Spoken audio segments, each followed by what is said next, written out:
Welcome back to Math Videos with Eldred. I feel like I need a catchy title. Today's question is, what kind of hot chocolate is best? Swiss Mix or Redneck Cafe Bacon Hot Chocolate? I guess that's left to be decided. I'm going to be honest, I have not tried this bacon hot chocolate yet. Sounds very interesting. But it's been raining lately, so I figured that would be a cozy way to start off this video. But enough of that. Instead, today let's talk about graphing linear equations in standard form. At any point, if you need to pause this video and take down the notes, please feel free to do that. I do expect you to have each thing written on my paper written on yours. So 3.4 is called graphing linear equations in standard form. Just a reminder that that word linear is a hint that the graph of this equation is going to be a line. So we're talking about line graphs. Standard form are equations that look like ax plus by equals c. So last time we talked about our favorite equation of a line, which is y equals mx plus b. This is just a different way to rearrange the same equation. So typically a, b, and c are integers, meaning they're whole numbers, 1, 2, 3, 4, 5, 6, and they're opposites, -1, -2, -3, and so on. So a can be positive or negative, b can be positive or negative, and c can be positive or negative. But we do not include fractions or decimals in those three values. So what standard form is really saying is this is the x stuff, some number in front of x, plus or minus, really, because b could be negative, plus or minus this number times y, so the y stuff, equals some number. So we've got x stuff, y stuff equals a number. So what I really want you to see in this equation are not the letters, but just the idea that this is a number x plus or minus a number y equals a number. So your goal is to have your equation in that order. X stuff, y stuff equals a number. Now standard form has a very particular use. Standard form is the most convenient form to find the x and y intercepts of a line. So that's the thing we're going to be using standard form for the most. Y equals mx plus b is not as convenient for finding the intercepts. So we're going to be using standard form. Now it'd be helpful to know what the intercepts are. The y-intercept we call b. Now this is a lowercase b, which is not the same as this uppercase b from standard form. Lowercase b is part of the y-intercept. Intercept means like intersecting with, so this point is where the line intersects or intercepts with the y-axis. So this point right where it crosses the y-axis is going to be 0, b. This point over here in blue is called the x-intercept. This is where it intersects the x-axis, and we call that lowercase a. Again, that is not the same as uppercase a in this formula. Those are distinctly different cases because they don't mean the same number. Okay? Now each line can be graphed using only 2 points and drawing a line between them.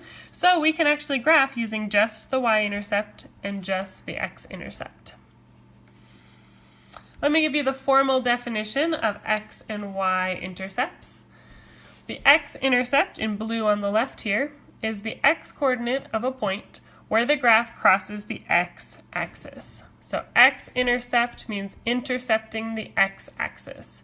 And by definition, y is equal to 0. By definition, the x-intercept is where y equals 0. And looking back up at our point right here, you can see the y-coordinate, that second coordinate is 0, and the x is some number. Could be positive or negative. It does not have to be on this right side. It could be over here on the left side of the x-axis.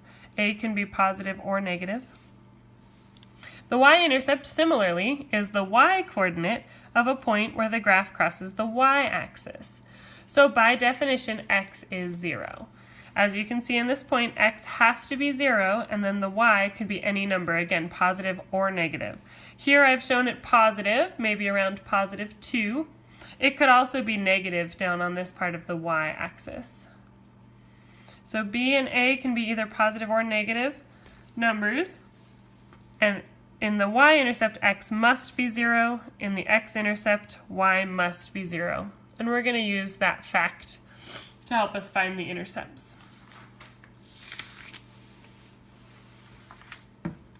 In order to find the intercepts, this is going to be the most useful way to graph when an equation is in standard form. I've laid these out side by side. So to find the x-intercept, the first thing we're going to do is assume that y is 0. By definition, if we care about the x-intercept, we want y to be 0. So our first step is to substitute 0 for y in our equation. Then we just solve that equation for x and write the ordered pair. Remember, this x-intercept is going to be some number, comma 0 as the ordered pair. The y-intercept you find the same way. By definition, x is 0. So we're going to start with that fact, substitute 0 in for x, and then solve for y. Once we have those two pieces, we know x is 0, we know y is some number, we're going to write that ordered pair 0, comma, that number. So let's see this in action. Again, if you need to pause, feel free to do that. Example 1. We're going to use the intercepts to graph this equation, 3x plus 4y equals 12. So let's do the x-intercept first. By definition, we know that y is 0, so I started out with that fact right here. I'm going to plug that y equals 0 into this equation for y. So I know that this y is 0, so I've replaced it right here in parentheses. It's a good idea whenever you're substituting to replace that variable with parentheses and put the number inside. From here we can see that 4 times 0 is 0. 4 groups of 0 cookies, still 0 cookies in each group sadly. 3x plus 0 is just 3x. And to get rid of that 3 on that left side, it is joined to that x by multiplication. So the opposite is to divide both sides by 3. 12 divided by 3 is 4. So x equals 4, y equals 0. That gives us our x-intercept of 4, comma 0. Remember, the intercepts are ordered pairs, so please don't stop at x equals 4. You need to write it as an ordered pair, 4, comma 0. The y-intercept is found very similarly. Here we assume x is 0, so we want to find what y is, so the other one is 0. Y-intercept, x is 0. Notice those opposites. We plug 0 in for the x in our original equation, so 3 times 0, again I put in those parentheses, plus 4y equals 12. 3 times 0 is 0, plus 4y.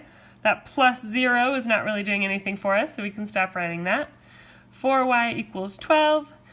Again, this 4 is connected to the y by multiplication, so the opposite of that is division. We're going to divide both sides by 4. 12 divided by 4 is 3. So y equals 3.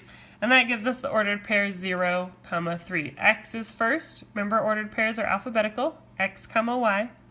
So 0, comma 3.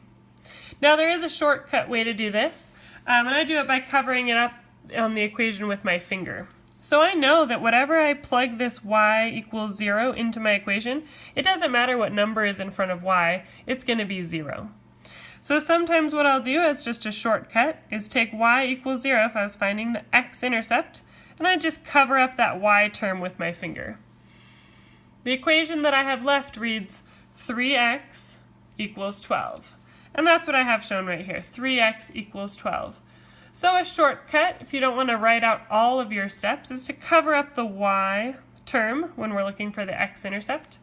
Then you're going to notice each time you're just going to divide that c number, that number at the end, by the number in front of the x. So 12 divided by 3 gets us to that x equals 4. So if you want to do it without writing as many steps, that's an option for you. Similarly, when we're finding the y-intercept, we're going to cover up that x part of our equation with our finger. Notice I do have to leave this plus sign uncovered because if that was a subtraction sign, that would make a difference. It is a positive 4 here. It could be a negative 4 if that was subtraction. So I cover up the x. I see positive 4y equals 12. In order to get rid of that 4, I need to divide. So 12 divided by 4, and that gets me to this 3 with a little bit of mental math. So that's an option for you, to just cover up the other letter. Y-intercept would cover up the X, X-intercept cover up the Y. You don't want to write out all your steps, but this is what you're doing in your head. Once we have those 2 points, all we need to do is graph. So here is our graph, our X and Y axis. Remember the X axis is the horizontal one right here. The Y axis is this vertical guy. So to plot 4, 0, I'm going to go right 4, up 0, and I've shown with this blue circle right here. For the Y-intercept, we're going to go left and right 0, up 3. So that's going to intercept right here. And again, to graph a line, I only need 2 points, so I'm just going to draw a line straight in between them. And that is how to graph a line by finding the intercepts in standard form. Now there's 2 unique lines that only have 1 intercept. Most lines have 2, but these particular ones just have 1, and those are vertical lines and horizontal lines. So vertical lines are of the form x equals a. So the x-intercept is still a, 0, just like it was before, but this time, as you can see, you're not going to have a y-intercept. Because it's parallel to the y-axis, it's never going to cross that y-axis. So in order to graph an x equals, for example, -2, you're going to go over to x equals -2 on the x-axis right here. And then it's going to be a vertical line from there. Now some students have a hard time remembering that x equals equations go with vertical lines, so I like to say that it matches the tick marks. Look at these little tick marks on the x-axis. Do you see how they're all pointing vertically? So when you go to x equals -2 and you make this dot right here, notice the tick marks are vertical, so that's your clue to make a vertical line. The other way you can test is you can put some other point on that line and write the coordinates. In this case, -2, 2. Ask yourself, does x equal -2 in that point that I just wrote? If it does, then you've drawn your line the correct direction. We can do the same thing with horizontal lines, which are y equals b. b is being a number, positive or negative. That gives us a y-intercept of 0, b. For example, if we want to graph y equals 3, we're going to go up 3 to y equals 3, make a dot right there. And then just like the x, we're going to follow the y tick marks, which are horizontal. See how all these little lines are going horizontally. If you're not quite sure if you've graphed the line correctly, you can pick some other point on that line and write the coordinates. This one is 2, 1, 2, 3. Check to see if the y equals 3 in that point that you just wrote. If it does, then you have graphed that line correctly. So y equals a number makes a horizontal line, x equals a number makes a vertical line, and those only have 1 intercept. They are parallel to one of the axes. The last thing I want to show you is a practical application of using standard form. So let's say we rented tables to seat 180 people. We have small tables that seat 6 people and large tables that seat 10 people. We're going to let x equal the number of small tables and y equal the number of large tables. So that gives us our equation right here. 6 people per every small table, so 6 times the number of small tables. Plus, we're also using large tables, so 10 people times the number of large tables, 10 times y right here, equals our 180 guests.